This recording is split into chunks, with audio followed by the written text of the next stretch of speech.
I had $13 in my bank account. And the most stupid part was I was living in a nice apartment, I had a nice car, and it just felt so dumb. It felt so dumb. That's how it started. It was frustration, desperation, my girlfriend and my peers telling me, why don't you just give it a shot and try? I said, all right, I have a goal. I'm gonna post 365 days in a row. And then it was history. I woke up to like 50,000 something followers. Overnight? Overnight. And even since then, you're still posting a great amount. How are you able to manage your time? Time blocking. What my writing blocks are, what my shooting blocks are, what my editing blocks are, what my email blocks are. Trust the pre-production process. It is your Bible. It is everything. Make the content about your perspective and your story and your unique voice and how you see the world. And maybe there's somebody out there it may resonate with. When you were first starting content, how was that for you? How did you feel on camera? Awkward. I still do sometimes. People's biggest fears are being judged by others online. How do you break past that fear? I didn't give a shit.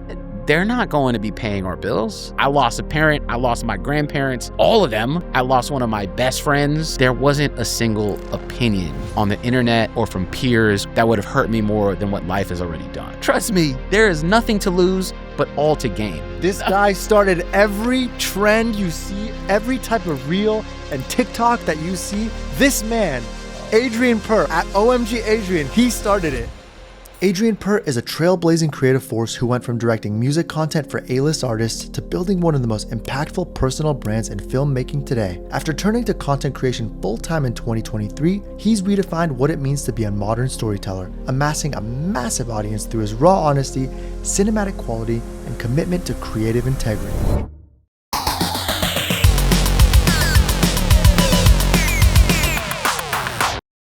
If you're new here, my name's Arad. I'm a filmmaker behind some of today's most influential artists and brands, and I built the Ourselves podcast where we break down what it really takes to win in today's creative world. I'd really appreciate it if you hit subscribe wherever you're listening to the show on, because over 90% of you listening aren't even subscribed. It's truly the simplest way to help me level this show up, build out a team, bring on bigger guests, and put out more episodes, because right now, this entire production falls onto my shoulders, and it's a lot of work to put in per episode. I appreciate your support so much. Thank you. Back to the episode. What's up, man? Adrian Per. Yo, thank you for having me. Thank you for being here, bro. What an honor, bro. No, it's an honor for me, man. I've looked up to your work as a director for a while, so it's crazy to be here. I've looked up to all of your other guests as well since as far as I can remember. So it's pretty crazy being here on the set. So thank you for having me. You saw a little behind the scenes look. You saw the space. You saw the studio. Yeah, people don't know we're actually floating right now on springs. This is actually a springboard right here. It's we could see through the floor down there. They don't know.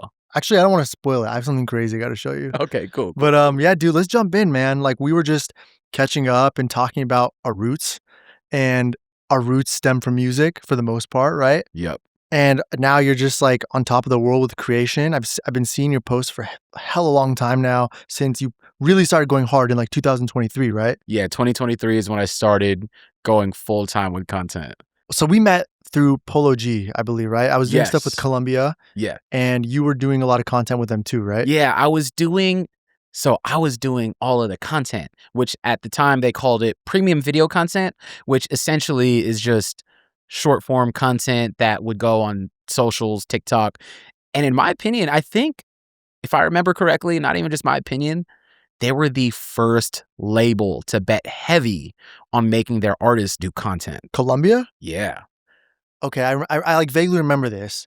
And I remember you also did skits kind of, right? Lil Nas X had a skit you did, and Yep, I directed a few of his skits. Yeah. The album rollout, the album announcement, his baby shower, things like that. Yeah. But Columbia was doing it for all of their artists, right? They had Kid Laroi on there. They had Polo G. I was working with him, and the whole array of artists. They were betting heavy on it since, I believe, 2019.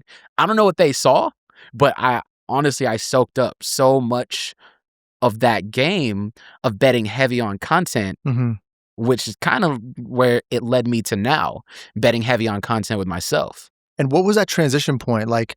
2023, you went from music content and you went straight to content creation for yourself. Like, what was that pivotal point that you decided, I'm going to just go for it?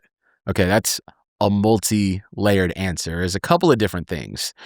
So from 2019 to about 2022, I was directing music videos. I was kind of like in the lower to mid-tier music video director realm. And that was keeping me afloat. You know, me and Chaz had our production company and things were Chaz. good. Chaz, the Shout out legend, to Chaz, just man. won a VMA, man. Congrats, Chaz. Congrats, man. That's tight. And yeah, so I was doing music videos and I started to get hired to do content, which was easier than music videos, as we all Right. know. But, you know, given that my passion was music videos, I didn't quite see the vision. I was like, man, let me do the music videos so I could do the short films and I could do the commercials and then maybe do a movie. Mm-hmm. Then somehow, through doing that for years, content started to fill up, you know, the inbox. Like, we Mm-hmm. want you to do content for so and so. Can we hire you to do content for such and such? We Mm-hmm. need you to help roll out this shoe or this music single, this whatever it may be. I was like, man, what's going on with this? Like, and it was so hard for me as a traditional director, I guess is what we call it now. I was fighting with my creative ego because I knew my peers didn't see that as real work. But because I was being hired for that, it was paying my bills. I just agreed to it. What do you mean they didn't see it as real work? What do you mean by that? Well, let's rewind. 2019, we're all doing pretty awesome music videos. Yeah. I know the artists that you're working with. I know the artists that I'm working with. Some of them are great. Let's say we work on the same artist's work, right? Like, let's say Mm-hmm. we're all helping this artist roll out with this single. You're directing the music video. Mm-hmm. I'm making the vertical content for it. Let's just say it's 2019 or 2020. We know for a fact, all of our peers, no matter which one gets more recognition or views or whatever it may be at the time, you would be considered doing like the actual directorial work. Oh, I see. Like, you're saying people didn't take content as seriously back then, like Yeah. pre-TikTok vertical era, whatever. Yes. It was kind of like a loose little joke. And I was fighting my my creative ego and my Right. ego as a man. Like, I'm doing the low level work. I'm doing the low hanging fruit. And I was fighting that while also, like, I was learning a lot from it, learning what works, and it was paying the bills pretty decently. Mm-hmm, mm-hmm. So I followed this path. And so my social media, my explore page, my For You page, all of it, it was content, like filmmaking type content. It wasn't the silly dances anymore. And so the next layer was, because I was producing that type of content while also being in the filmmaking niche, I was seeing filmmaking content and it disappointed me heavily. Disappointed you? Yeah, because here's how I look at people back then in the filmmaking niche content world. You have the people who are working as professionals over here, right? They're working on Taylor Swift's videos. They're working on, you know, the next Nike Super Bowl commercial. They're working on Bad Bunny's next album. And then you have the people here who were on Instagram or YouTube or whatever, whether they've gone to film school or whatnot, they've figured out through watching tutorials what lens you should be using, you know, what shutter speed you should be using. But it's good, but there's no social proof. There's no real authority behind it. They've never been out on set to use the things that they were teaching in practice. Mm. And because we know that sometimes coverage and adaptability is the key to surviving any set, Mm-hmm. no matter what your artistic vision says. Right. If your AD says you don't have enough time, you can't just I can't even tell you how many times I had to leave that lens on my camera, even though it didn't fit the right shot because of all of the things that led up to it. And I knew that side, you know, the adaptable, variable film set knowledge wasn't being taught over here. And I'm like, there's so many gaps within this. And people are selling film school type courses and, you know, just fluff, just noise, pure noise. And I'm like, y'all don't have that experience. Why are y'all huge in the content space? So it became really uninspiring. And truthfully, I would poke fun at it. I would talk shit about it. You know, about I'm those like, creators. yeah, I'm just like, wait, what do you know? What do you know? Do? Right. There's that clip. You ever see that clip of Kanye? It is like, I like some of the Lady Gaga songs. What the fuck does she know about cameras? Yeah, it was the right? Kodak thing, right? Yeah. It's the Polaroid. Or Polaroid, So sorry. I saw this and I'm like, you know nothing, but you're making a lot of money teaching some things that you don't actually have experience in. You're a fraud, man. Yeah, I mean, it's still kind of like that. Low key, bro. There's so many kids. It's kind of like that. So, which leads to the point of like, I can't just complain about the blind teaching the blind, right? How do I step into that? And I don't want to come into it as a know-it-all because I wasn't a high-level director. I've done some high-level things, but I wasn't a high-level director. But I know what life is like to live as a full-time creative person. I know what it's like to struggle in life and on set, to have my highs and my lows and my wins and my losses. So I wanted to be the hybrid of both. And nobody was doing that because all the people here, the creators here, their ultimate goal, more often than not, and I don't want to say for everybody, was to get here, right? Make content to get noticed enough to direct the Mercedes-Benz commercial, to direct the McDonald's commercial. All these people here, they're busy working. They're living their life. They're climbing up the ladder. Maybe Christopher Nolan will notice them and be his, I don't know, his mentee or something, and you know, and become the next Ryan Coogler, right? So why would these people over here, the professionals, aim for here when the incubation is to go this way, right? I see what you're saying. So thought hard about it, talked mad shit for about half a year. I was like, man, if I can't beat them, let me join them. So life happened. A whole lot of life happened. Long story short, my dad had passed October of 2022. Damn, dude. Sorry, man. Sorry for your loss, bro. Thank you, man. And I really just needed to get my shit together. You know, it costs a lot of money for people to die, you know, and I was like, I really need to adult properly. I thought the money in my savings account was enough for me to live, have an emergency, and then continue living. So back to long story short, I had $13 in my bank account, October of 2022. And the most stupid part was I was living in a nice apartment. You know, I had a nice car. And it just felt so dumb. It felt so dumb.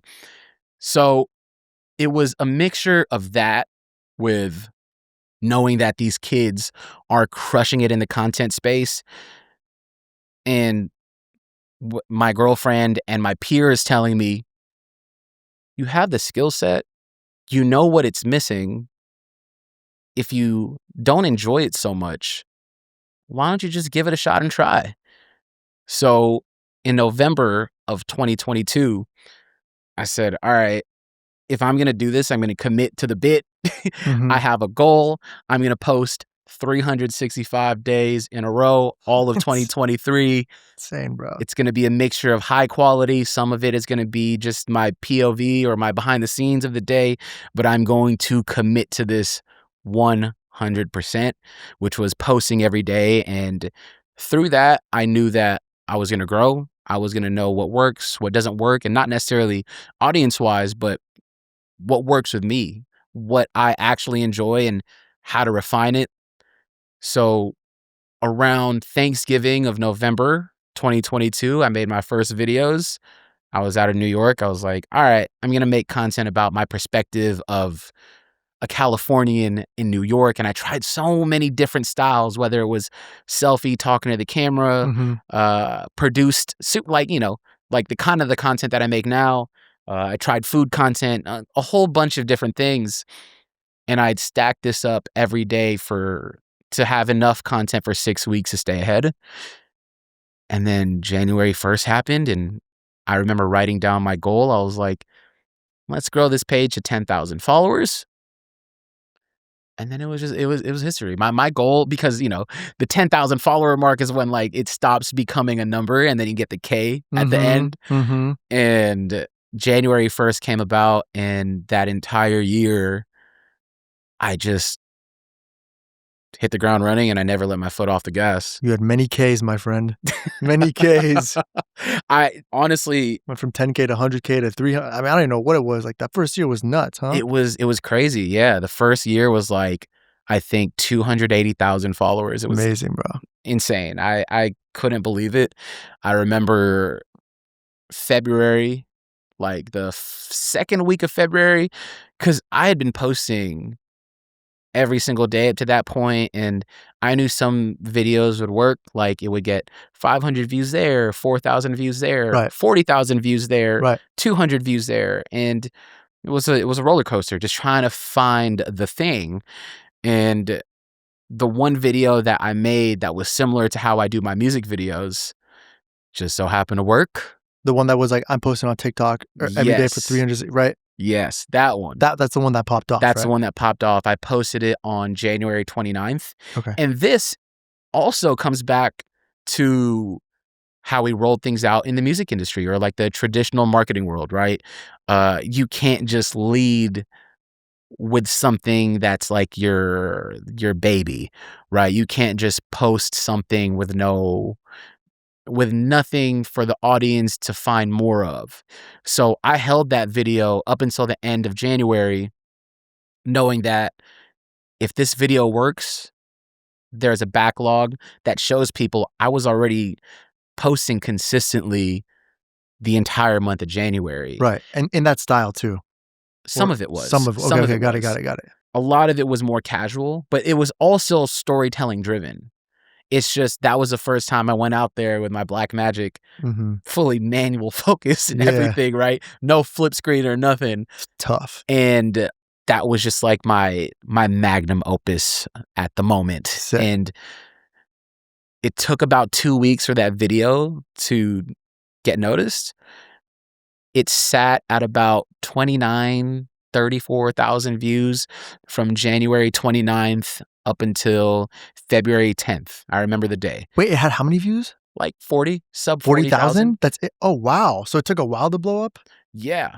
But mind you, this was a lot of views for me at the time, right? 40,000 views on a video that's on my page after 2 weeks or so. That's a lot for me, right? So I was hype about that.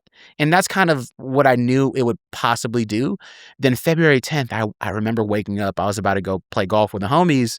I was like, whoa, there 50,000 people followed me overnight. This is... Somebody hacked me. Somebody gotta have been playing a scam on me, or somebody probably bought followers for me or something. It was wild. You were in denial, huh?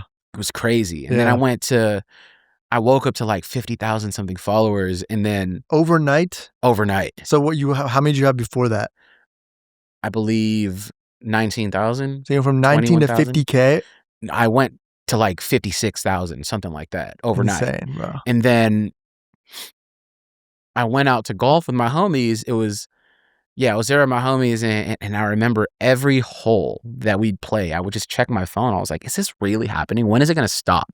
Every hole I would gain like 2,000 followers. I was like, this is crazy. I'm not that lit. Like, there's no way, right? Like, that's so crazy. And by the end of that day, I think I had like 80,000 followers or whatever. Insane, and then bro. A few days later, I remember waking up and showing my girlfriend. I was like, this has got to be a prank. Instagram just gave me a blue check. I didn't ask for it. I didn't ask for it at all. It was crazy. What? Yeah. I was like, whoa. I used to really think this was sick, like I used to Yeah. want one back in the day. Who Yeah. didn't want one before you could pay for one, right? And yeah, before you could pay for one, I really wanted one. And then I remember waking up and seeing this. I was like, whoa, look at this. This is crazy. Who gave me this? Yeah, that's dope. And yeah, everything just started changing. And I would like to think that it was this meticulous planning that got it to that point, but it was just a whole bunch of experimenting that set it all off. Now, to go from that to creating a whole business model and how to sustain that, that's when I actually ended up getting some help through management and, understanding the right positioning, the value you have, like creating a platform and whatnot, and it just took off from there. So It's beautiful. that was a super long story, No, but that's how it started. It was frustration, desperation, and I just needed to do something different because I also was getting less inquiries for music videos. that's inspiring. It's awesome. I didn't know this. Like, from my perspective, I didn't see the incremental stuff. I just remember seeing your video. I'm like, I know that guy.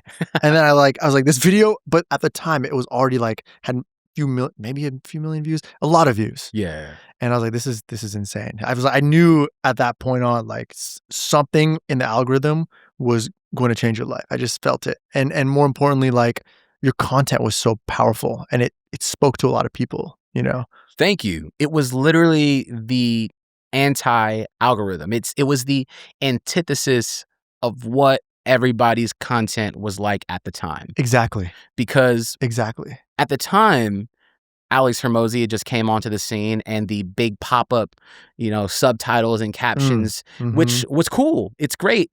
It was different. It stopped the scroll and our attention span was getting shorter and shorter. But at the same time, there was short form fatigue is what they called it at the time. And I thought a way for me to stop the scroll is to make something slower. And I used my limitations as an editor that I didn't have the flashy captions and transitions and VFX and whatnot. It worked in my favor that I had those limitations because I couldn't be like everybody else's content. I just took what I knew from making the music videos and the commercials that I did, which was also a super limited skill set, right? And I implemented it into my content. So it all ended up working out. I remember asking a good handful of friends who were crushing it on social media, what do you think about this video? And some of their opinions were like, it's too slow. You need to get to what you're going to say faster. Right. You might lose interest in the first handful of seconds. And funny enough, that's the complete polar opposite of what social media wanted at the time, is what got people to stop scrolling. It's awesome, dude. I applaud you. Amazing work, my friend. Thank you. I have so many questions based off your story. And I'd love to just ask from a standpoint of curiosity, from a standpoint of being in the music space still. I have a lot of questions. So can I just rapid fire some questions for you? Absolutely. Okay. First and foremost, you said January 29th, you posted that video that pretty much changed everything for you, right? Yeah. But before that, you were iterating, you were testing, you were trying different types of content, right? So how long would you say you were testing your content before January 29th? Like, did you start on the 1st of January? Is that yes. So 29 days of just posting and experimenting, right? Yes. I mean, even up until I'd say June of 2023, I was still testing and iterating different formats. How long was it until you found a format that worked? Like, would you say that format from the video where you say, I'm posting on TikTok every day for 365 days, was that a version of the formats you tried from the 1st till the 29th? And then Yes, it was. It was just the most thought out version of it. Like, if we were to look at the amount of skill and effort it takes to make some of the content I posted on the first week, it would be here. And the amount of time, skill, and effort to post the one I posted on the 29th was here. So I slowly started ramping it up. Like the production value, the editing style. Yes. Yeah.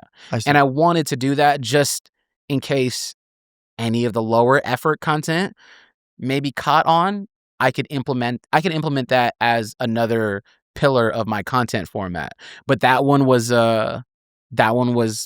received the best. So I doubled down on it, and and also it was the most fun for me because it was the closest thing to what I was doing before, which was the music videos, the high quality premium short form content, because it was on a camera. I wrote down all my shots, all the scripts, and I just followed that. It felt like what I was already doing for work. I see. So you kind of took the skills from like the music world and the music content you were shooting, and you just reapplied it to your own content. Yes, like a complete one-to-one. One-to-one in terms of, picture quality, the camera. You didn't shoot on an iPhone. You shot on a decent prosumer cinema camera. Yeah. You added a beautiful color grade. You added the bold yellow lettering. Yes. Okay. I love it. So then going back to like learning things from the music space, what's something that you learned from directing music content that content creators today might overlook? Trust the pre-production process. It is your Bible. It is everything, right? Even if you might need to veer off because of whatever variables happen that day, I'd say a vast majority of content creators still go out and raw dog it, which is fine. I think it works for if that's your style of content, like the man on the street style content, finding strangers, all of those types of content that works. But if you are creating content in a controlled space, in a controlled time, going out there with just your camera and turning it on and having somewhat an idea of what you're going to make, that'll burn you out, in my opinion. Like, we're not out there filming music videos with no shot lists. We're not filming it without a treatment. And for people who make content, it shouldn't just be idea, pick up the camera and go, if that's not what you're aiming for, right? I think it's deeper than that. So I implemented all of my previous work experience into how I produce my content. Got it. And that's how I'm able to get the efficiency, the quality, right, and knowing exactly what I'm going to say. Like, a huge part of it is I can't freestyle, man. Like, I'm not good with my words. If I were to just turn the camera on and try to say something of value, like, I would freeze up. Yeah, you like to have it written down and Yes. pre-plan. I'm the same way. It's hard to improv, right? Like sometimes with certain things. For sure. If we're not having a conversation like this, turn the camera on, and if I need to talk about the different focal lengths, I might end up talking for 12 minutes, and you can't do that on short form, right? So I need to know exactly what I'm saying, and I need to know exactly where I'm shooting it. I need to know, depending on what I'm saying, what focal length I'm going to use to evoke the emotion that I want the viewer to feel, down to every single detail. The same way I treated music videos. I see. Okay. That's very valuable. And then the next question is, like, with your script, right? You have to have it pre-planned, you have a shot listed. Are you essentially doing one shot and one line of dialogue at a time? Yes, I could pull it up for you. Oh, hell yeah. Take a look at this. How I film moving sequences. Song 1, chop it to the best beats of the song so that the drop at 39 comes in before it climaxes to the next beat drop. Wow. So you actually put the songs and where you want the music to cut out. Yes. Wide shot, walk in alley. Today we're going to break down how I film sequences to go from car door, open handle, car wheel from above, driving, step out of a car, floor level, location, a park, one location. Then we cut to a palm tree, a close of a palm tree, a skyscraper, a car passing, an overpass, plus zoom in. Then we're at the location B street to another. Dude, this is crazy, bro. Yeah. This is a full shot list. It's a screenplay. So it is a screenplay, yes. And that's such a quick 3-second line. So today I'm going to show you how we go from this place to this. And I just trust my shot list. This is so dope, dude. I see. So you put the B-roll, you put sound cues for yourself, and then you put what you're saying dialogue right underneath. Yep. You have it, everything's above it's bolded. So it'll be like the scene action or what's happening, like bold, palm tree close up, where we are, what's the location, and then non-bold script. Yep. And then you have your next shot. It's literally a screenplay. Yeah. So going back to what you were saying, I implement all of that, the I guess the professional set film. I mean, it doesn't even have to be professional. Anybody on YouTube could read up how to write a screenplay and format their content that way, and you'd be way more efficient. You mentioned about the thumb stop, right? And that's a term I'm hearing a lot. I run an e-commerce brand like off the side. Nobody knows this. It's like a secret. I'll probably talk about it one day. But since 2020, we've been running this brand, and essentially, like, we've been in the beginning, UGC worked really well for us, right? We were able to post just random bullshit clips. It actually worked better than premium stuff because, like you, coming from the music space, I was used to like sexy content that was premium. Yeah. So I'd be like spending. I remember during COVID, I'd spend like weeks on this premium looking ad, and then we'd post it and it would do nothing. It would convert horribly in our ads. It would convert horribly organically. And then we started doing UGC and it worked. We started getting sales and we started like popping off a little bit. But what you noticed was that at the time in 2022, 2023, the algorithm was starting to favor things like the Hermosi format. Yeah. Or again, even UGC back then, it was still kind of like the iPhone talking to camera. It was still, people were still kind of resonating with it. But then you came in, anti-algorithm, and you're like, I want to give something totally different that people never seen, right? But how do you know what that thing is? How can someone, when they're creating content, whether it's for themselves, their personal brand, their actual brand, like for a company or a clothing line or whatever they're selling, like how can they create something that's thumb stopping that nobody else has seen? Because I feel like now, today, we've seen like almost every type of content. You know what I mean? Like, how do you differentiate yourself? Back then, because the style was new, anybody who tried to do that style, it was easier for them to stop the scroll because nobody was doing that. Now that so many people are implementing super high quality videos into their content format, it's less about the presentation and more about can I see myself as a reflection of this person that I'm viewing in them? It's a lot of the videos that are doing well for me now. Yes, the bar is quality, but it's deeply unique and niche stories, right? It's whether you're a brand, whether you're a solo content creator who does makeup, right? Yeah, all of your lived experiences and how you get your viewer to listen to or read the first few seconds is how, in my opinion, you're going to stop people from scrolling.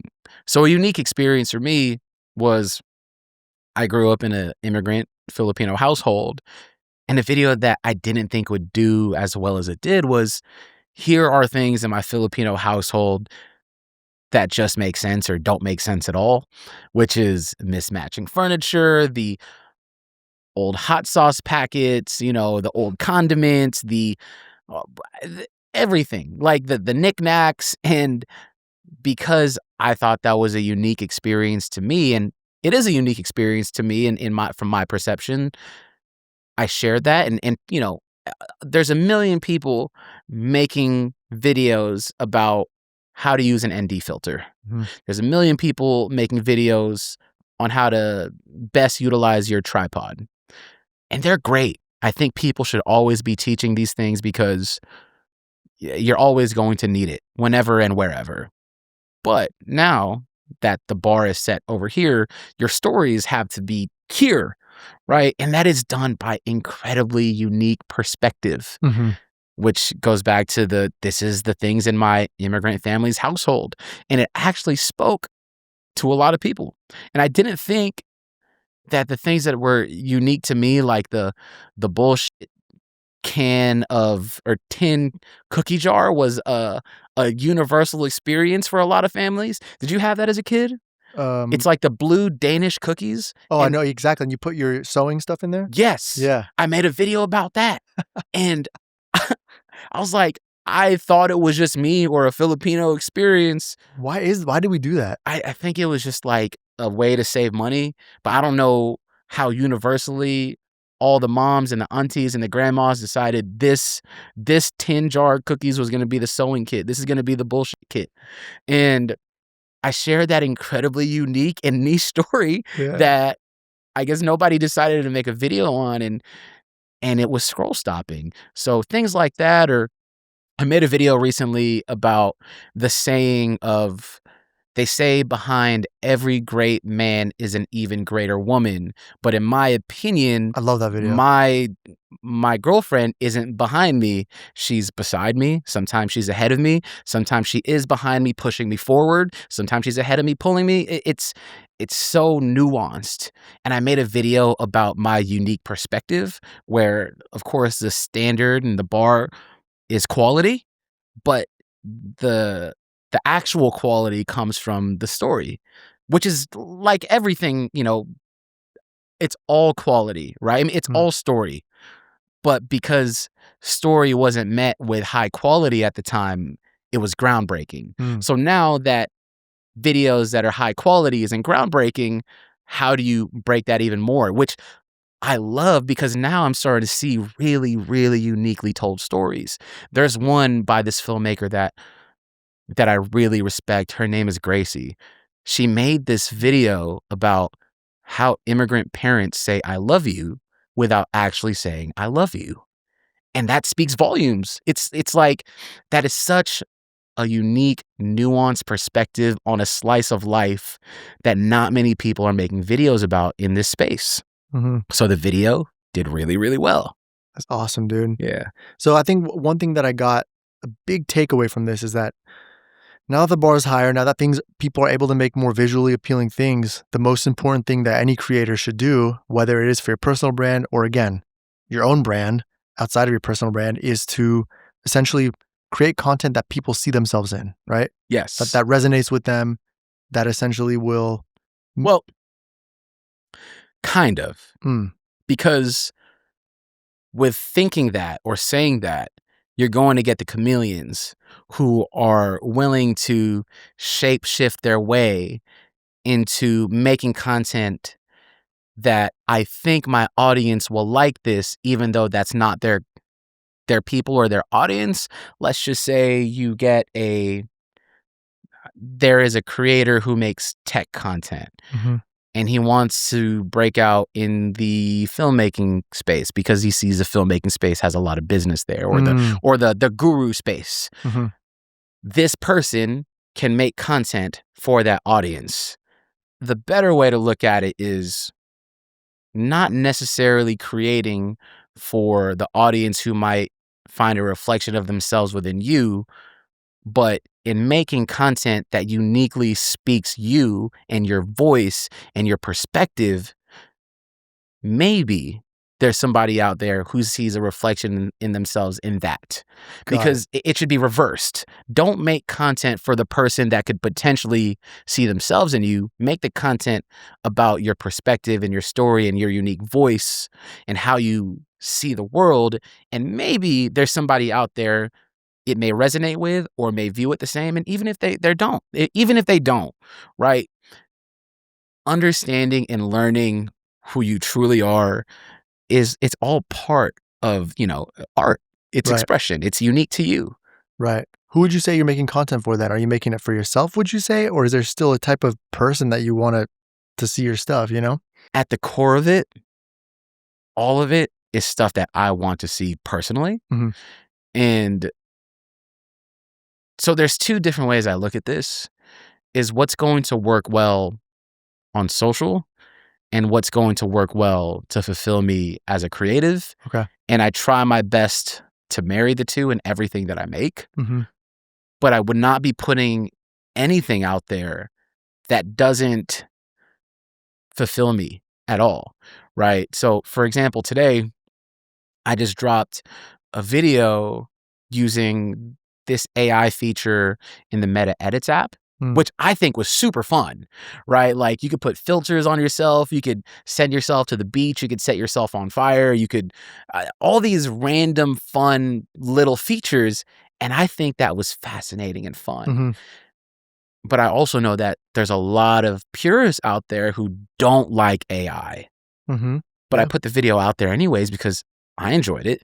I know I may get bashed for it, but it's also not for you, right? And I think in creating for yourself, people have the freedom of choice and the will to scroll past it or to leave a negative comment or to revere it or all these things. But it's my choice to put that up there because I put it up there because it was my choice and because I found fun in it and I enjoyed it. And if I were to let the crowd dictate, or if at the very beginning I were to let the crowd dictate the type of content that I was making, I wouldn't be where I am today. Right. Right. Yeah. You're very good on camera, bro. Like you're great at speaking, and I was watching your videos earlier today and yesterday, and I was like, this guy is just dope, dude. You're very concise. You have no idea how bad I truly am. Yesterday when I was filming in my living room, and, you know, my girlfriend could hear me film sometimes, and I'm just like doing my lines over and over. And mind you, they're short. I'm not a trained actor or anything. Like, this is way easier for me than to film a video. I see. I don't think I'd ever be able to, I don't know. I don't think I have the memory to do true scripted acting or content. I feel the same way, bro. Like theater actors. Yeah, I don't know how they do that, but because of editing and, you know, the movie magic, I'm able to look polished, even though I know the process in getting there, it was messy. I mean, it's still, even with movie magic, you still having a presence on camera, being compelling, being inviting, and having, I don't know how many followers you have, over 700,000 now, right? Like something like that, yeah. Having that audience, clearly there's something that resonates with them, right? And my question for you is, when you were first starting content, like, how was that for you? How did you feel on camera? Awkward. I still do sometimes. I think I'm just, because I come from the directing background, I knew that I just had to suck it up and play the part, which isn't necessarily faking who I am on camera, because, I mean, you know how I am, like, in person, right? There's not that many differences there, but it's faking that I don't have the insecurities. It's faking that I'm not self-conscious about the way I look or the way I dress, or maybe the fake mannerisms that my face is doing, like, all of that. I know that in the beginning, I had the most trouble with that, and even today, whether it's intonations of my voice, the inflections, and is my voice coming, do I sound clear enough? Am I enunciating? All of these things. And even that first video that you've seen, right?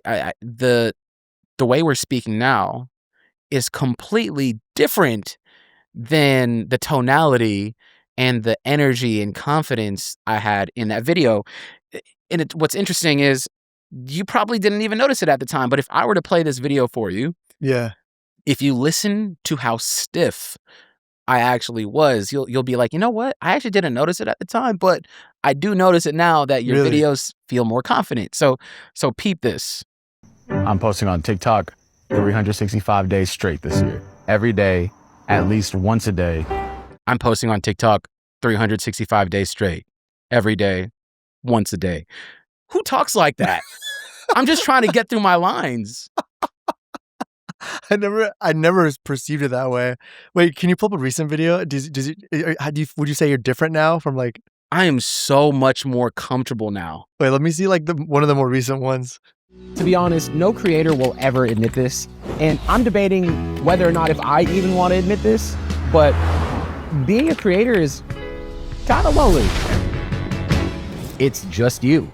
Yeah, I get it. It's like I have inflections, I could breathe.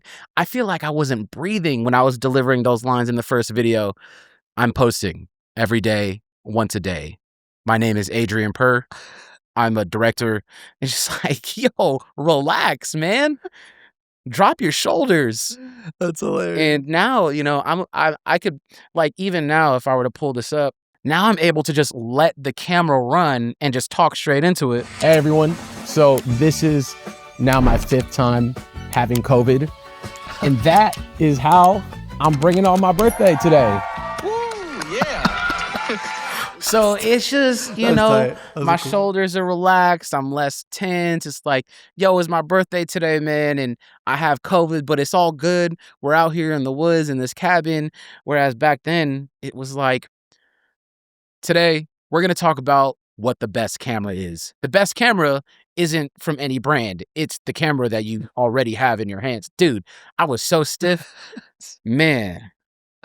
It reminds me when I first started the podcast, bro, I listened to like episode 2 or even episode 1. I'm like, oh my God, this is fucking embarrassing, dude. And I remember, bro, my first episode, I had a teleprompter. Or sorry, my first solo episode, I had a teleprompter. Oh my God. And I was just trying to read the lines. And then like last week, I went back because someone's like, oh, I really like the episode you did on a dopamine. Because that was the episode. Episode 2 is about dopamine. Yeah. And I listened to the episode. I'm like, this is the worst thing ever. How the fuck is anybody sitting through this? It's stiff. I look like I'm reading something. I sound like I'm reading something. It was horrible, bro. Yeah. Horrible. You just get better over time, you know? Got to put in the work. Got to put in your reps. Yeah, man. And it really, making 365 videos that year taught me so much. I mean, even my second year, right? Even at my 600th video, right? I noticed I can see the improvements from, I'm at video 2000 right now. Jeez. But even 2000? I think I'm at like 2040 or something. Has it been like 4 years already? No, 2.5. Well, I've been posting for a long time. Got it. I was like, I've been making a lot of videos, but even video 1200 to now, I wouldn't say the confidence, but the comfortability I've gotten more comfortable over time. Yeah. I've started to think less about the things that are imperfect about my delivery or how I look. There's something amongst directors, I feel like, where we're all deeply insecure. Of course, that's why we're behind the camera. Right. That's why we're behind the camera. And there's something in our community, the niche community of people who are doing content or more like music videos, commercials. Like, I feel like we're all just, or maybe this is my perception, everybody just wants to like one up each other or something. And then when you try to switch over and do something new, I have this perception that people try to like shit on you, like, oh, he fell off. Like when I did the podcast, I was like, I had to make a decision. I can't keep working at the rate I'm working. Otherwise, I'll never fucking be able to do the podcast. So I'm like, I'm going to take some time off. Yeah. And when I did that, I was like so insecure that people thought, from artists to managers to people who follow me, like, oh, this guy just fucking, he doesn't even want to direct anymore. He sucks at directing. He's doing this. And I don't know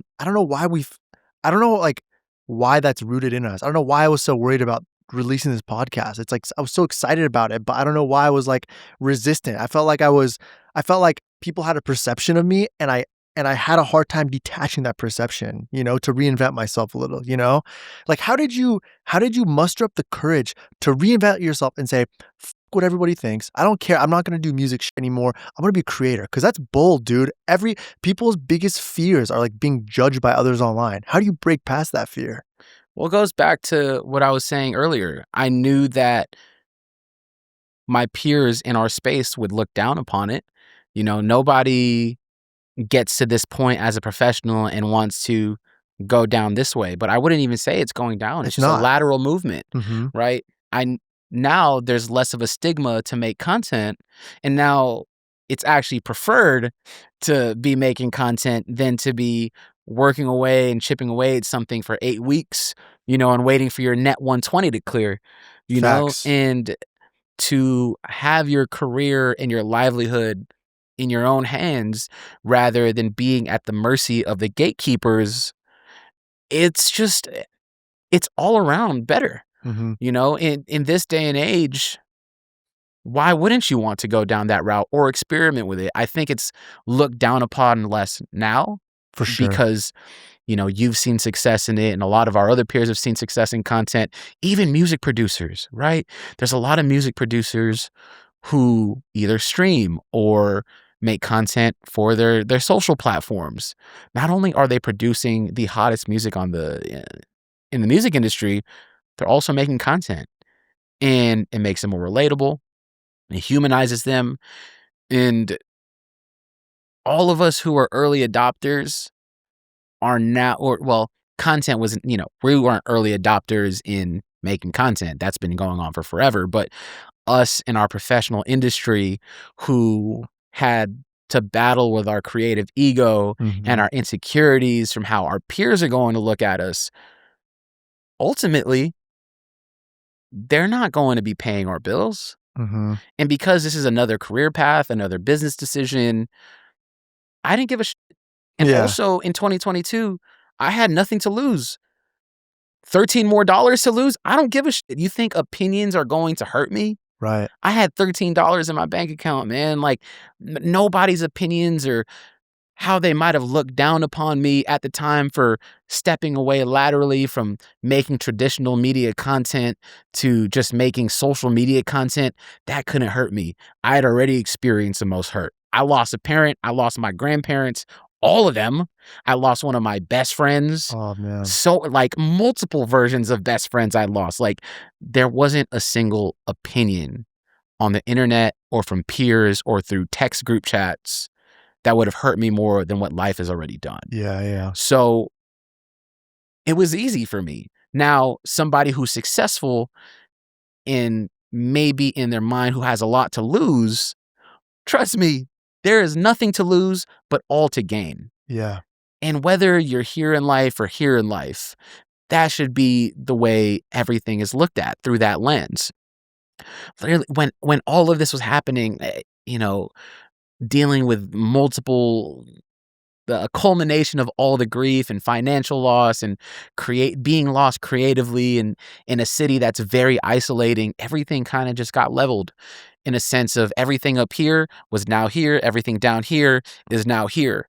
And whether it was content or directing a Bieber music video, if I was being truthful to myself, why does anybody have a job? To get to their goals in life. What are their goals? A form of freedom. Mm-hmm. How do you get to freedom? Through smart financial decisions. And there's a lot of different ways to get there. And if I could get there faster doing this, why would I do this if I'm already not there? For sure. So for sure. I weighed out all of the options and it ultimately came down to, I have to pay my bills. I have to watch my back. I'm the one who has to be responsible of like burying all these people. And I can't let the opinion of everybody else and my insecurities of how my peers view me as a professional stop me from getting to what ultimately all of our goals are, is to be free. For sure. Without a doubt.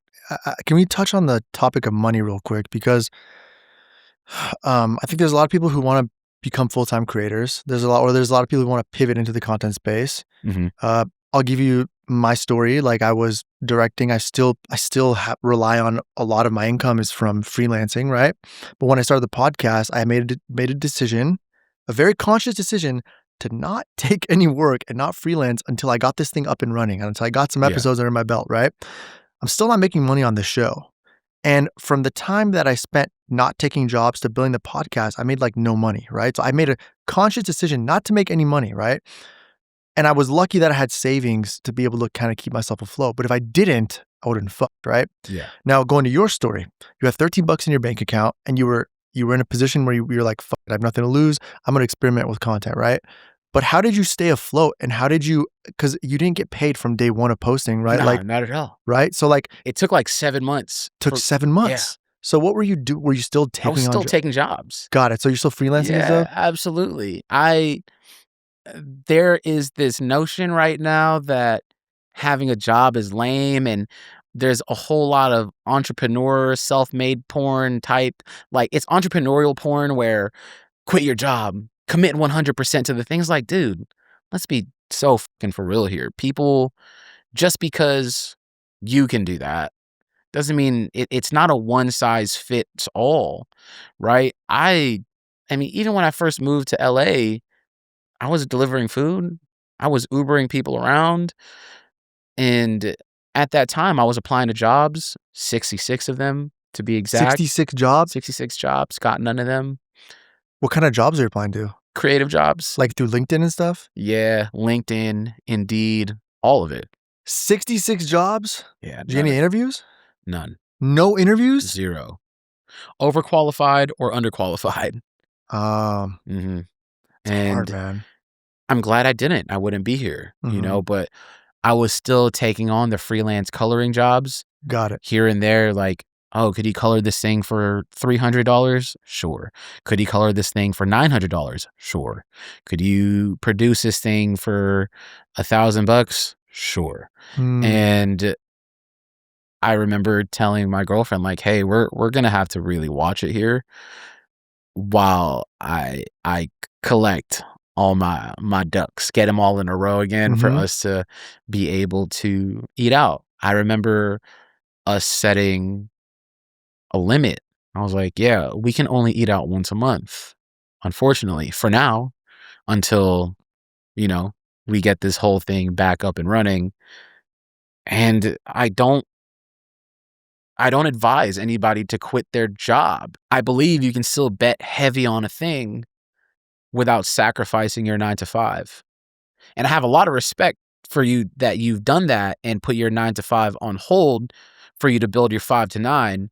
But I truly believe the 5 to 9, if you sacrifice other things and not create solely off of needing to make a means to an end, which is paying your bills, it's more fruitful that way, which is why you still accept jobs, which is why a lot of creatives still accept jobs, because creating should be free of needing to put a roof on your head. Now, if it gets to the point where the creating puts a roof over your head and more, then reconsider your 9 to 5. Right. If you can make more from your 5 to 9 than your 9 to 5, then put things in place and hopefully guarantee yourself that you can stay afloat and not have your creative be affected because you need to pay for bills. Got it.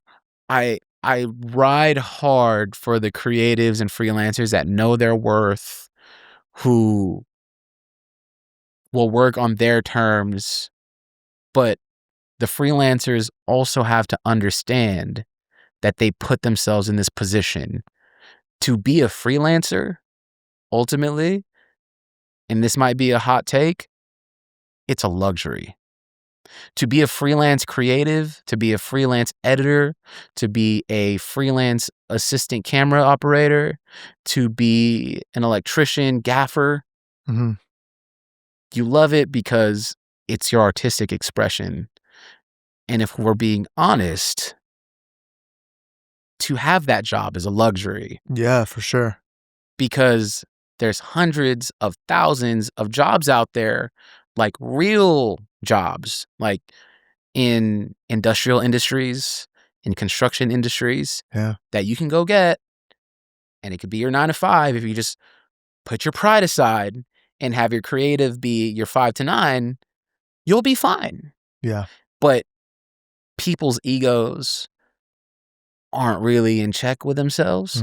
So they choose to put themselves in a place of struggle willingly. Yeah. And at the time, if I had to go back to delivering food, I would have. I was accepting every job. I remember coloring a video for $150, knowing that I had already colored Super Bowl commercials for like $900 an hour. So, you know, I put my pride aside, and if I needed to, and even coloring a video at $150 is a luxury, because at any point, knowing that if this content thing wouldn't have worked out, probably would have applied at a bank somewhere or a construction industry type thing, and I would have been doing that. And there's no shame in helping yourself any way possible.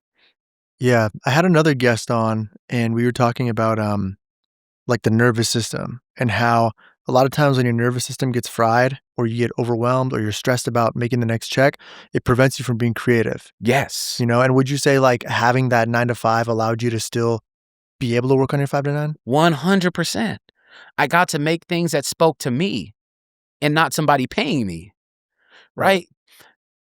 When we make music videos, sure, it is a reflection of our creative taste, but ultimately, we're serving that brand or that musician's, we're serving who pays us. And that affects a creative as a whole. Like, we had a part in making it as directors, but ultimately, it's them. We have to appease who owns the art. And it affects you even if you were to, even when you make a brand deal, or you're creating full time for a brand that hires you to possibly make UGC content, or you're their in-house creative person. Mm-hmm. It's affected. How long did it take until your 5 to 9 was able to replace your 9 to 5? In terms of making content, I probably started feeling comfortable around the middle of 2024. Okay, so about a year and a half in? Yeah. I was still doing production company work. I was working as a freelancer for some folks, and things would flow in here and there, and that would keep me afloat more than any brand deal could. Mm-hmm. So, yeah, I'd say middle of 2024. What kind of brand deals were you getting at the time? I was getting a few. I was getting some from Adobe.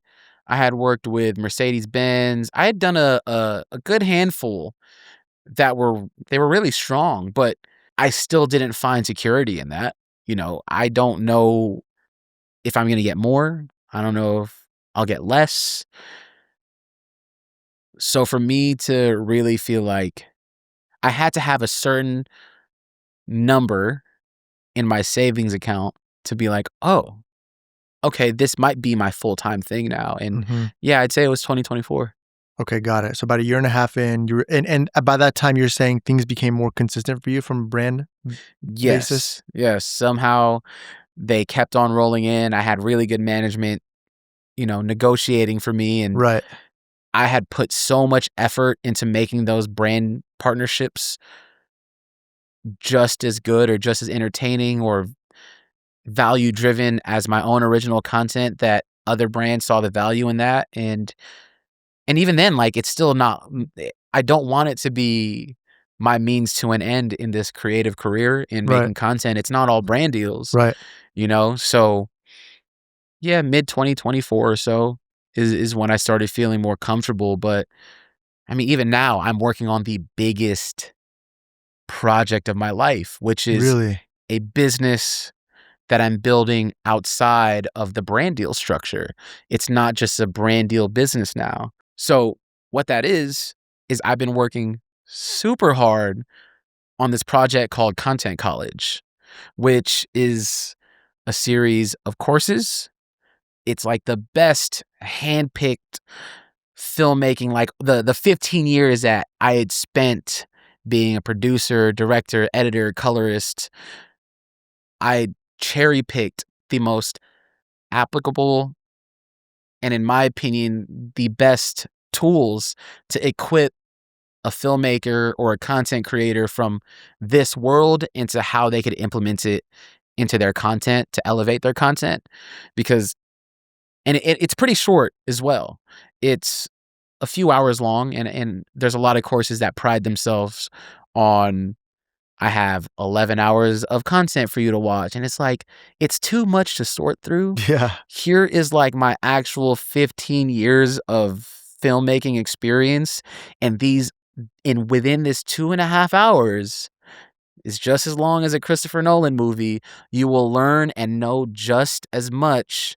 You will have the same knowledge that I had about cameras and storytelling as I did when I first started making videos for my social media.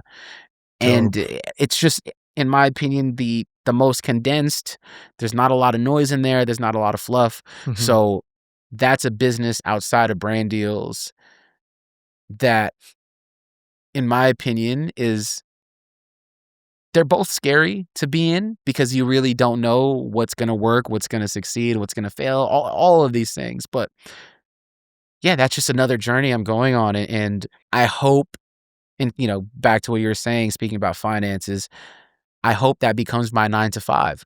Working on this business thing, because I want my 5 to 9 to be my brand deals, my content, the things that I find fun and experiment with. And I think it's time again for me to shift, to adapt, to reevaluate what's going to take me to that ultimate goal, which is freedom. Right. And so would you say with the school, or I guess, would you it's consider courses for now? Got it. But eventually, Maybe we'll do a membership. Maybe Got we'll it. do live cohorts. Maybe we'll do live workshops. By the time this is out, I would have already done a free workshop, which is how I build my content creation structure from beginning to end. But yeah, I plan on expanding it. And basically, what does the masterclass version of content creation look like? Because in masterclass, you have a whole bunch of professionals within their ecosystem that is teaching you about a certain thing. How can I bring people in like you or Chaz or a world-renowned DP and share their tips to people who want to elevate their content through people who have real-world experience? Got it. And that's not something that I see as being done. I see right now the gap is there's a lot of content creators teaching content creators what works for content, and there's nothing wrong with that. But there's a space for content creators to learn from people who make Oscar-worthy films, Emmy-winning episodic series, Golden Globe-winning cinematographers. How do I get the best knowledge from them, condense it to where people who make content can implement it within their own ecosystem in their own world? So that's what I'm building right now. It's a lot. There's going to be things that are paid for, low ticket, medium ticket, high ticket things, and also a lot of free things in there. All the content that I've ever put up feels like it's literal content college, right? Yeah. So yeah, there's going to be different levels. It's your one-stop shop for all things and all people who want to elevate their content creation. That's amazing, bro. I would know you have like a Discord, right? And yes, your Discord has what, 15,000 members, I think. Yes, there's 15,000 people. And that's a free version. Like that is all been free. And I want to keep that free. It's just a bunch of creatives from all over the world linking up, meeting each other, collaborating on things, and people submit their work and I watch them, I highlight some of them, and that's part of Content College. That's just like a free community that we've built over time, you know? Is that kind of like your main audience that you're trying to get to join the Content College, or how are you like nurturing your audience that you've built, you know? There's the audience who enjoys a free value because it's just good, you know, good content to watch while you're scrolling. And then there's people who really want to learn and invest in themselves. And I don't think it's exclusive to the people who are on the Discord, because people on the Discord, like we said, you know, making art is a lonely thing, you know? So at any given moment, two creatives from Nepal could be in the Discord, and it's a way easier messaging system than DMing each other on Instagram. It's like, if you're in there, you're a creative, you're looking for other creatives around the world. We have, you know, an introduce yourself section. We have different places to share and get your work critiqued, and we have just a general chat, and there's a lot of people in there who, sure, maybe they'll want to buy into the course offering I have, but I think there's also so much more value in just bringing creatives and like-minded people together in a space where there's somebody else just like you in that chat room. Honestly, it just feels like a huge creative group chat. It's awesome, bro.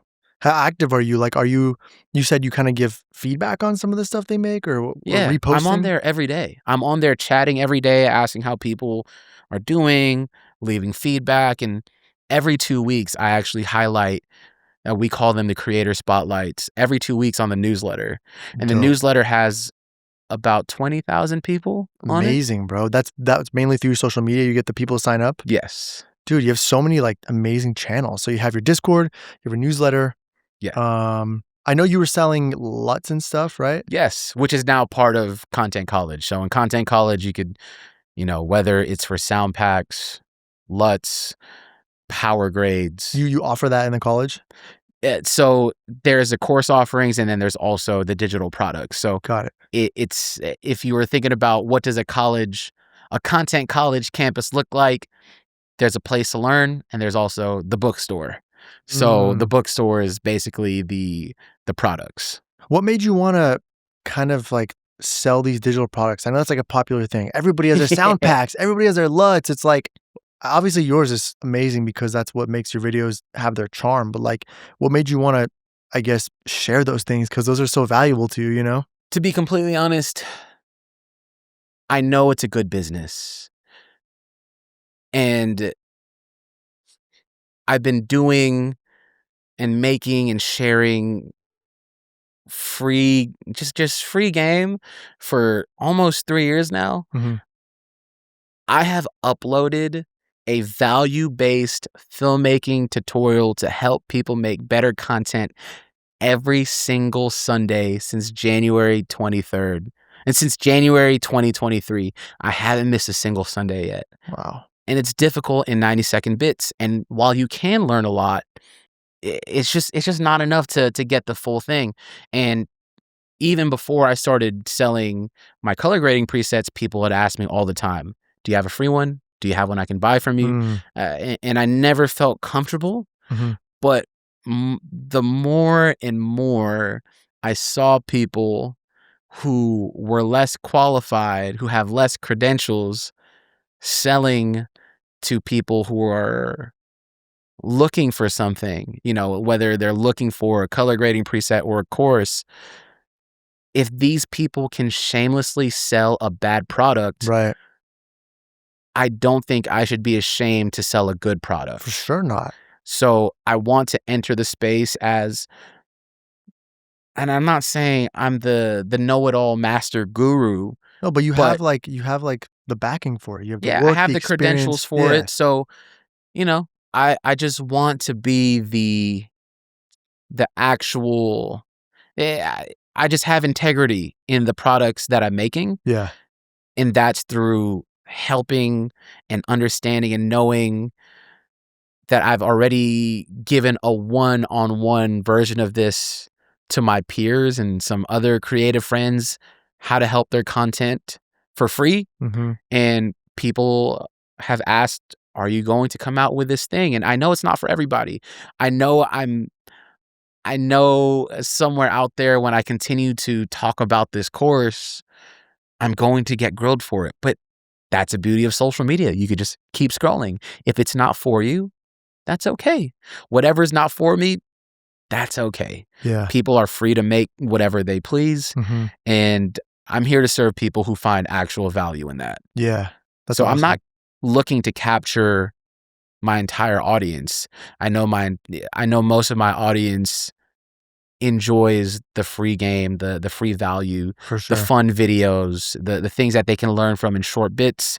But there's a handful of people out there who want to learn and sit through maybe 2.5 hours. And instead of paying $120,000 to go to film school, you can pay $699 and learn what you need to learn and get the best bits out of it. And you're good to go. Yeah, for sure, man. That's awesome. So it seems like you want to help the next generation of filmmakers, creatives, anybody who wants to get into content creation. This college is catered towards them, right? Yes. Content college is going to equip you to not be obsolete for a future where, man, AI is coming for us. So you better learn how to become unique. You better learn how to identify your voice, your character, your story.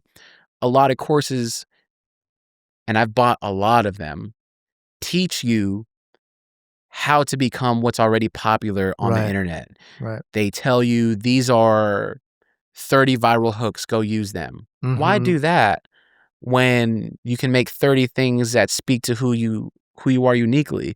So that nobody's ever seen or heard. Just like going back to earlier, it's like I make content about the things that don't make sense in my home, right? So I'm trying to, within content college, I'm not teaching people how to go viral. Right. I'm not teaching people how to grow their account to 100,000 followers as fast as possible. Right. I'm teaching them how to be the best version of themselves, Mm-hmm. how to communicate their story as unique to themselves as possible. And in doing so, maybe you'll stand out amongst the rest. Right. Like finding their voice. How can you find your voice? From a technical aspect, understanding what focal length is going to tell your story better than another focal length. Exactly.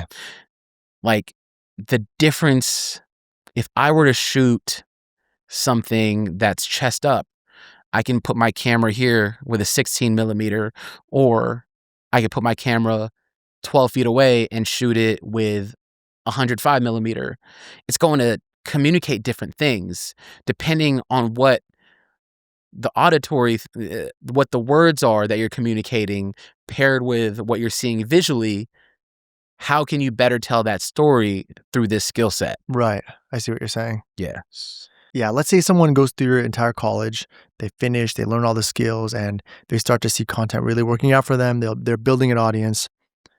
How much can a content creator expect to make once they start really diving into this world of content and they start getting brand deals or sponsorships or building a community? What does that look like number-wise? You can't put a price on being a one of one. I love that. Yeah. So I love if that. you make yourself so distinctly and uniquely you'll be unstoppable, and you can't put a price on that. You can't put a price on it. But would you say, like, for example, from your experience, has it been something where now that things are consistent, you're able to compare this basically to having a fruitful 9 to 5, like, has it provided you enough comfort to have that savings, to have the opportunity to, I don't know, invest in other areas? You know what I mean? Absolutely. I'm more comfortable now. I'm able to bring my mom and my sister to Disneyland, which Awesome. I wasn't able to do before comfortably. I'm able to stay in hotels that are a little nicer, or possibly buy a nicer car. And I say that to say, I'm not promising that you will become rich. I'm not promising that if you take this course, you will find yourself landing a lot of business. A lot of courses, their sales pitch is, I'm going to teach you how to get $10,000 a month. Right. I hate and that. to secure I hate that. And that's the entire premise. Man. It's one of those things where I look at it as, if you hand somebody a fish, Yeah. they'll eat for the day. If you teach them how to fish, they'll eat for life. Mm-hmm. I'm teaching how to fish. And I can't quite put a number on that. I would like to think somebody who really truly takes in the information that I give them through this, I can't guarantee like, oh, you will be this one of one. Yes, you will be this one of yourself, but that doesn't guarantee, I'm not telling you or selling you you're going to be a millionaire. For sure. Is it possible because now you stand out? Yes. If you position yourself and use all of the tools that I give you to make yourself stand out amongst the rest, then yes. Mm-hmm. So, yeah, the things that I am teaching are things that I've done and have also taught, one-on-ones with some of my peers, and we've all found success through it. So I'm teaching that, but they've implemented those things that I've taught them paired with their own unique voice and their own lived-in experiences to succeed. And I'm not going to take credit for those folks. Yeah. I don't know who's going to be watching this, but I'm sure anybody who watches me also watches these other people who are successful on social media, and they have found success through some of our phone calls. Yeah. So I'm finally bringing it out from just the phone calls and emails and the coffee chats, and a place where people can learn. I love that, dude. And unfortunately, because the way life works and all the money that I have invested into it, there's a little price to it, but yeah, it's invaluable in a sense where this is the best fast track method to elevating your content visually, technique wise, while also strengthening your confidence in your unique story. Because I also heavily emphasize that writing is a backbone of everything. For sure, man. I love this. I think it's good to inspire the next generation of creators, and I think what you're doing is going to be very special, man. One thing I want to also touch on. This is probably the final thing I want to talk about money wise, but it's something that nobody talks about, and it's taxes, bro. Oh my, bro. Oh my How come God. nobody's talked about this? When I first started making like decent money from directing, like freelancing, I didn't know like 40 to 50% of my money, like I was supposed to put that aside. Nobody taught me anything. Nobody taught me the importance of building an S corp or an LLC, collecting money through that. What the heck, man? Can you please add this to your course? You know what? Legally, I don't know if I can, because I would need an actual licensed financial advisor. But yo, the first time I made $100,000, I thought that $100,000 was mine. Yeah. Boy, was I wrong. It took up until 2022 to pay off my 2019 taxes. Damn. Yeah, dude. Oh my God. It's dude. tough, man. And the cool thing now is for a lot of creators and freelancers, I'm not getting paid to say this, by the way. One of my really good friends, Eric, he has a bank. It's called Carrot. You can find it on TryCarrot. Their checking account automatically puts aside some money for your taxes if you're a freelancer. Smart. So that money doesn't even exist. I mean, obviously, it's your money and you can access it. Yeah. But when you see that number there, you think you can use it, you can't. Yeah. So the fact that now there's products out there to help you not have to visually think that you have more money than you really do, it's an awesome product. Yeah. It's really, really cool to have a bank account. You know, if you get $1,000, you don't just see $1,000 on the screen. You know what I mean? Because at the end of the year, if somebody's not preparing, you're going to jail, bud. Facts, dude.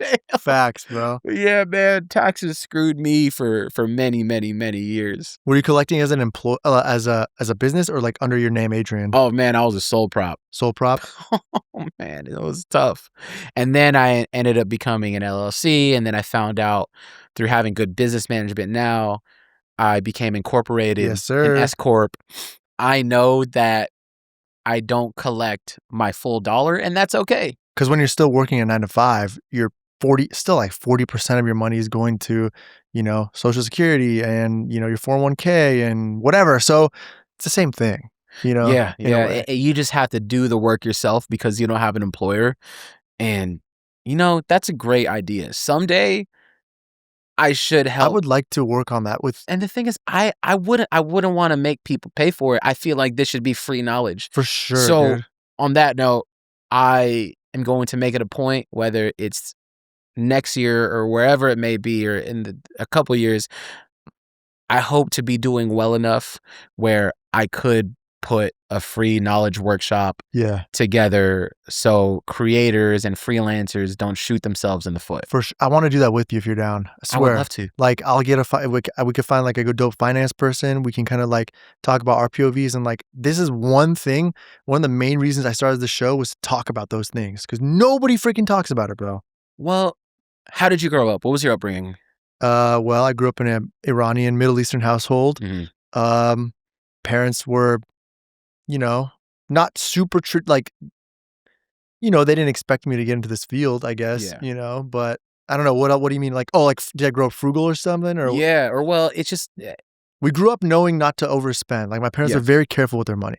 But because we didn't grow up affluent, right? If you have parents that are, if you live in an affluent neighborhood, your parents come from business. Yeah. They instill those values in their kids, because more often than not, their kids are going to go into something that they need to know that knowledge, because our parents grew up as immigrants. Their limited knowledge their limited knowledge of from whatever countries we all come from. Mm-hmm. They couldn't even fathom, right? Because if you get a regular job, all the taxes are going to be figured out for us. Yep. And that's what they envision for our future. Yeah. So we come from I don't want to say a lack of. It's just that didn't exist. There's just a different perspective. Yeah. And for my parents, they couldn't tell me, hey, if you are hopping into the freelance field or you are working for yourself, whether that's self-employed or entrepreneurship, remember, don't spend all your money. Not all of that belongs to you. Yeah. But because that's a world that they didn't even know existed, we were ill-equipped. And, a lot of families that have generations of being entrepreneurial or business minded, they equip their kids with that. And yeah, I would love to help as many folks to not shoot themselves in the foot as possible. Right. Facts, dude. Facts. I want to jump back in real quick about talking about content creation and how consistent you were, because that's one thing that's so impressive about you. You spent a whole year posting every single day, and even since then, you're still posting a great amount. I know you started your YouTube channel. You're still going hard on the social media channels. How are you able to manage your time? Like, what is your practice? The way I'm able to output content of quality time and time again is, it's going to sound super simple. It's going to sound obvious and cliche, but just very meticulous time blocking. I'm actually working on a video right now where I talk about my methods and how I color code everything so that I can visually see on my calendar what my writing blocks are, what my shooting blocks are, what my editing blocks are, what my email blocks are.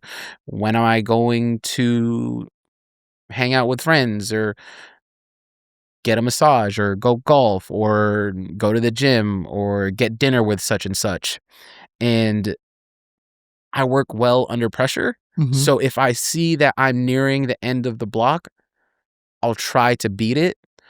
But in order to stay really disciplined to the time blocks, if I can't complete it within that allotted time, I got to cut it off.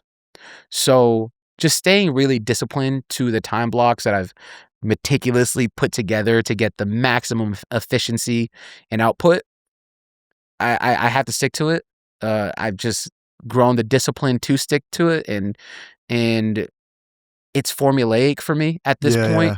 I trust the schedule, and I just treat this like a job. I treat this like my 9 to 5, and I think the only real way to see success in anything you do, even if it's your 5 to 9, is to still treat it like your 9 to 5. You show up, you have your tasks, you complete the tasks, you don't let them, to have the discipline to not let it stack up and overwhelm you because you're falling behind. And also, I've done this because before I was time blocking, so I started time blocking in 2019, but in 2018, I thought that me staying up until 4 a.m. editing was productive. It's not. Just because you're busy doesn't mean you're productive. And I started figuring out when my brain is the most effective, and that's not at 4 a.m. ordering McDonald's to my door, What is the most effective time for you? I'd say 10 a.m. to 2 p.m., and then lunch, and then 4 p.m. to 7 p.m., and then I'll cut it off. More here, I'll show you what that looks like. So you could just scroll. So I'm actually making an infographic carousel of how I do this.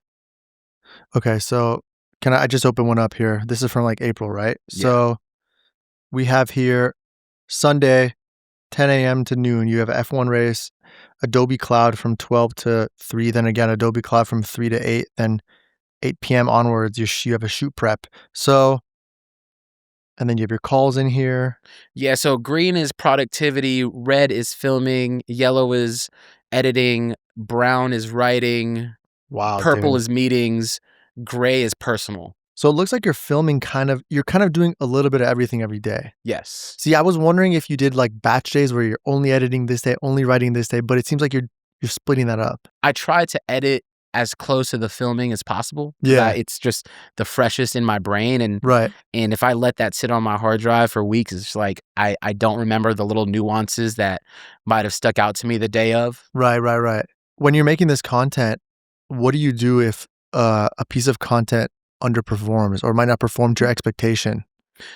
It doesn't affect me at all because I've implemented I treat my wins like my losses. Okay.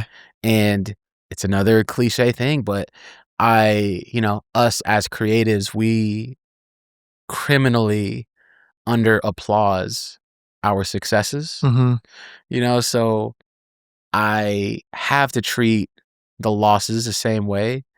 And if I got too attached emotionally to what something that flops might be, I wouldn't be here. I wouldn't continue experimenting. There's a lot of things that I put out that were anti-algorithm, and it didn't serve the algorithm until it did. I made a lot of experiments that only I was making and producing, and it might not have shifted the needle at the time in terms of how does this piece of content work under not just my content format and pillars of content, but I've made things that people didn't know that they were ready to consume yet in that format. Right. And if it wasn't for the detachment from the vanity metrics, I wouldn't have continued down that path of figuring out how can I double down on this format, because I truly believe it's a good way to consume a format. And then now, fast forward a year or so later, it's a format that's been adopted by everyone and anyone. Everybody's using it, yeah. Yeah, so and it's not just a video format, it's everything from like the infographic carousels to the swipeable video postcard things. It's all of these formats that I was just experimenting with, and it might have been looked at as a flop at the time, but because I carried on with it and I was detached from the feeling of feeling like it's a failure, it's eventually succeeded. Just like anything in life, Yeah, it seems like you just kept going. You didn't, so like, my thing is like from a perspective of like a brand, for example, with my brand, when we post up something and it flops, we're like, fuck this, we're never doing this again. But in your perspective, it's like total opposite. It's like, I'm going to do this because I like it. I think it's cool. And maybe in time, people will resonate with it. And you just kept going. Yeah.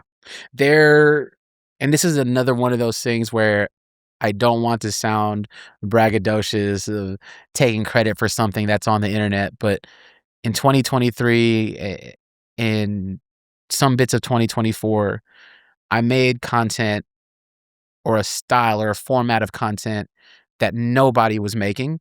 Sure, I might have been inspired by other things, but it wasn't a content format.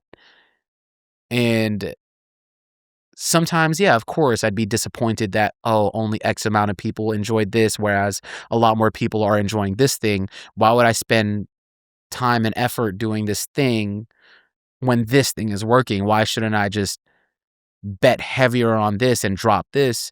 But I enjoyed this thing so much. And there were multiple iterations of what those versions of formats of content was that are now, it's everywhere. Dude. It's in every... people don't know the origin of it, and that's awesome. That's something that money and PR can't pay for. There was this quote that I saw on LinkedIn. Somebody asked someone at Nike, and they said, how do you know when an idea becomes successful? And the answer was, when it's not just the success of the execution, it's if it moves culture. If it moves a needle, right. If it supersedes a person who created it, and you can't quite pinpoint the origin. Right. And those things that I've made 2 years ago that the audience wasn't ready to maybe consume content in that manner, it's everywhere. Right. And I love that. And I don't feel the need to comment on everybody's video and say, oh man, I was doing this 2 years ago. I'm going to say it. This guy started every trend you see, every type of reel and TikTok that you see. This man, Adrian Per at OMG Adrian, he started it. And I'm not even trying to gas you up. I swear to God, I'm scrolling. I'm like, this looks like his content. I see the yellow text. I see the font that you use. I'm like, this guy literally started a wave of content that's never been seen. And now there's like, bro, honestly, hundreds of thousands, millions of people using that trend, or not trend, that style, that whatever you call it, the premium content style. It's pretty crazy. And, if I were to stop tomorrow, or if my life were to stop tomorrow, I think I would be fine. If I were to not make a single dollar from creating again, I'd be fine, because what I get from that, obviously, sure, it inflates your creative ego a bit because you left something in the world that was your original creation, sure. Right. But like, ultimately, I feel like I got to experience what Basquiat did. Yeah. There's so many post-Basquiat type artists out there. Yeah. I got to experience what Banksy has brought to the world. Right. There's so many Banksy copycats out there, right, that package it and sell it as their own, or use it as inspiration. And ultimately, if the goal too is to leave this earth somewhat better than you came into it with, I think I could say that's something that I've somehow bettered the earth through art, and helping people tell their stories better, to have their art be seen or help communicate their stories. And through that format, I don't care to be the guy known for it. It's just cool that it's out there. And yeah, I think that's a big part about what life's about. I love it, bro. I want to rapid fire a few things before we wrap it up, okay? And Yeah. these are just questions that just totally came to my head. First one is, you're in your 30s now. Yes. I'm closer to 40 than 30. You are? Yeah, 35. I didn't know that. Well, you're in your 30s. You started a few years ago, so you're still in your 30s when you started. Do you have any regrets not starting posting content sooner? I don't want to say regrets. It's just, I wish I wasn't as self-conscious to start sooner. I feel see. like I was holding myself back Mm-hmm. and not allowing myself to fully be free of my insecurities and how my peers perceive me. Yeah, I see. That makes sense. So no regrets, but Yeah, if I started sooner, that'd be cool, but things happen the way they do for a reason. Right. Everything happens for a reason. Regarding the future, you have your content college. You have, obviously, you're going to be continuing to post on your page. But do you have any plans outside of the content world, like films or, I don't know, anything outside the sphere of content? I don't know. I just enjoy creating whatever serves me at the time. Yeah. If that's a feature film, if that's a feature doc, if that's an episodic series, if it makes me excited at the time, I'll do it. Mm-hmm. And that's freedom. I'm not quite sure, but one thing is for certain, I will always be expressing myself, whether that's through the medium of making videos or making music or commercials or playing guitar or piano and hanging out. I don't know. I just know that nothing fulfills me more than just creating and expressing myself. Yeah. That's awesome. I may never make a feature. I don't know. You're doing what serves you, man. You're Yeah. doing what serves you and what makes you happy. And like you said, it's in the moment and it feels right. And that's the most beautiful thing about it, man. You're not holding yourself accountable to anything but for what serves you today. Yeah. There's back in the day, I would say my biggest goal is to create a feature film and, for it to be nominated and to win and to be revered. And I just realized that's for my creative ego. And the more and more I just create for myself and what I feel and not for the things that would validate me, the more free that I feel. And now, because I know that creating a movie isn't necessarily just creating for myself, and it's to feel loved, it's to feel the applause, it's to feel people laughing and watching or whatever it may be when they watch that film. That's so, there's so many variables about that aren't just me. And I feel like because I've detached myself from that, like being honest with myself, I may or may not do that. Yeah. I may make a movie, I may not. Yeah. Yeah, I love it. The future of content is so bright. It seems like it's just growing every day. And it seems like a lot more people are trying to follow in your footsteps and become creators. And I just want to ask you, what is the number one piece of advice you would give to anyone who wants to get into content creation? Trust your voice.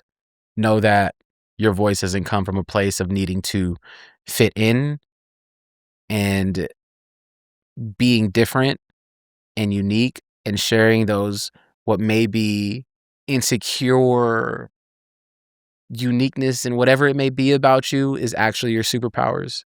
I think people now think their limitations are what's holding them back. And you need to really rewire your brain to understand that your limitations and your lived experience are actually your superpowers. That's beautiful, bro. I got one more thing for us. You ready? Yeah. Switching up the vibe, switching up the Oh. energy. So, in honor of your favorite color of font choice, This is incredible. yeah, we're switching up the vibes, man. I'm giving you a little bit of the Hotline Bling experience here. Man, this is sick. So, I got a deck of cards here, okay? In this deck, there's 50 questions. All I want you to do is draw one card, read the question, and answer it from the bottom of your heart. You ready? Yeah.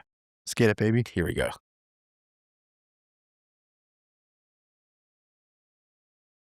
Oh, wow. I just talked about this. What is one thing you want to be remembered for? Well, we know the one thing that I want to be remembered for art-wise. But aside from that, personally, just being a good person.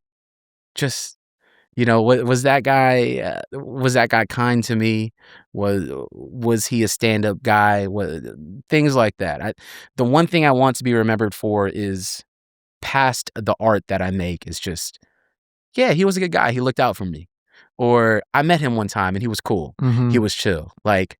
And not in a people-pleasing way, but just, I think what makes up a person is who they are and not who they want the audience to perceive them is.